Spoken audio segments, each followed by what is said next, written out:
توقیر انصاری صاحب یہ بھی کہتے ہیں قرآن میں سورۃ ابراہیم میں کلمے پر ثابت قدم رہنے والوں کے متعلق اللہ نے مثال دی ہے۔ أَلَمْ تَرَ كَيْفَ ضَرَبَ اللَّهُ مَثَلًا كَلِمَةً طَيِّبَةً كَشَجَرَةٍ طَيِّبَةٍ أَصْلُهَا ثَابِتٌ وَفَرْعُهَا فِي السَّمَاءِ۔ کیا آپ نے نہیں دیکھا اللہ نے کیسی مثال بیان فرمائی ہے کہ پاکیزہ بات اس پاکیزہ درخت کی مانند ہے جس کی جڑ زمین میں مضبوط ہے اور اس کی شاخیں آسمان میں ہیں۔ تُؤْتِي أُكُلَهَا كُلَّ حِينٍ بِإِذْنِ رَبِّهَا وَيَضْرِبُ اللَّهُ الْأَمْثَالَ لِلنَّاسِ لَعَلَّهُمْ يَتَذَكَّرُونَ۔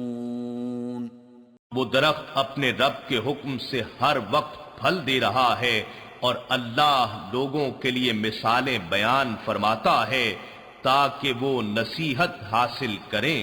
یعنی جو مومن ہوتا ہے وہ جو سوسائٹی کے بھٹکے ہوئے لوگوں کو گندے ماحول سے نکالتا ہے، نیکیوں پر نیکی کرتا ہے اور اللہ کا خوف رکھتا ہے۔ اگر انسان صراط مستقیم پر فرم ہوتا ہے اور اس کی زندگی کلمے پر ہوتی ہے تو پھر اس انسان کے لیے عرش کے طواف کرنے والے فرشتے مغفرت کی دعا مانگتے ہیں۔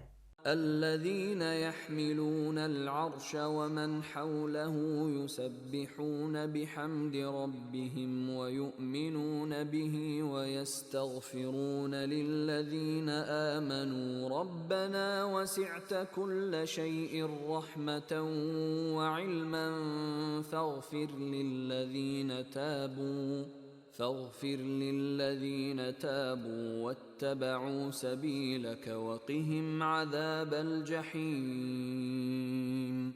جو فرشتے عرش کو اٹھائے ہوئے ہیں اور جو اس کے ارد گرد ہیں وہ سب اپنے رب کی حمد کے ساتھ تسبیح کرتے ہیں اور اس پر ایمان رکھتے ہیں اور اہل ایمان کے لیے دعائے مغفرت کرتے ہیں، یہ عرض کرتے ہیں کہ اے ہمارے رب تو اپنی رحمت اور علم سے ہر شے کا احاطہ فرمائے ہوئے ہے، بس ان لوگوں کو بخش دے جنہوں نے توبہ کی اور تیرے راستے کی پیروی کی اور انہیں دوزخ کے عذاب سے بچا لے۔ اس آدمی کو فرشتے زندگی میں اور موت کے وقت تسلیاں دیتے ہیں اور کہتے ہیں کہ ہم زندگی میں تمہارے ساتھ تھے، اور موت کے وقت ان کی باڈی کو سہلاتے ہیں۔ یہ وہ ٹائم ہوتا ہے کہ جس وقت نہ کوئی ذات، نہ کوئی پراپرٹی اور پیسہ کام آتا ہے۔ وَمَثَلُ كَلِمَةٍ خَبِيثَةٍ كَشَجَرَةٍ خَبِيثَةٍ اجْتُثَّتْ مِنْ فَوْقِ الْأَرْضِ مَا لَهَا مِنْ قَرَارٍ۔ اور ناپاک بات کی مثال اس ناپاک درخت کی سی ہے جسے زمین کے اوپر ہی سے اکھاڑ لیا جائے، اسے ذرا بھی قرار و بقا نہ ہو۔ ناپاک کی مثال یہ آیت بتاتی ہے کہ جو اللہ اور اس کے رسول صلی اللہ علیہ وسلم کی شریعت سے ہٹے ہوئے ہیں۔ کلمے پر جینے والا مسلمان اپنے مالک کے حکم کے مطابق اپنی زندگی گزارتا ہے۔ یہ اس کا ایک کانٹریکٹ ہے کہ ہر خواہش قربان کر دے گا اور وہ کرے گا جو اس کا الہ حکم دیتا ہے، جیسے لا الہ الا اللہ، اور قرآن کو اپلائی ایسے کرے گا جیسے محمد صلی اللہ علیہ وسلم نے بتایا ہے۔ لا الہ الا اللہ سب سے افضل ذکر ہے۔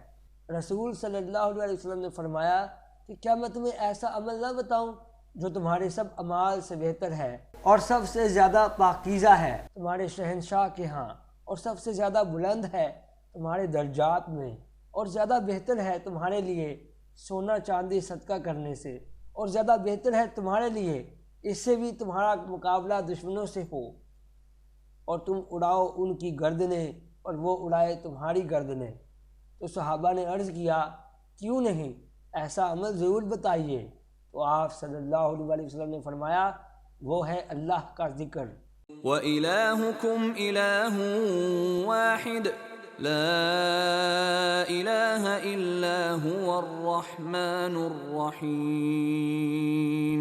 اور تمہارا معبود خدائے واحد ہے، اس کے سوا کوئی معبود نہیں، وہ نہایت مہربان بہت رحم فرمانے والا ہے۔ وَإِذْ أَخَذَ رَبُّكَ مِن بَنِي آدَمَ مِن ظُهُورِهِمْ ذُرِّيَّتَهُمْ وَأَشْهَدَهُمْ عَلَىٰ أَنفُسِهِمْ أَلَسْتُ بِرَبِّكُمْ قَالُوا بَلَىٰ شَهِدْنَا أَن تَقُولُوا يَوْمَ الْقِيَامَةِ إِنَّا كُنَّا عَنْ هَٰذَا غَافِلِينَ۔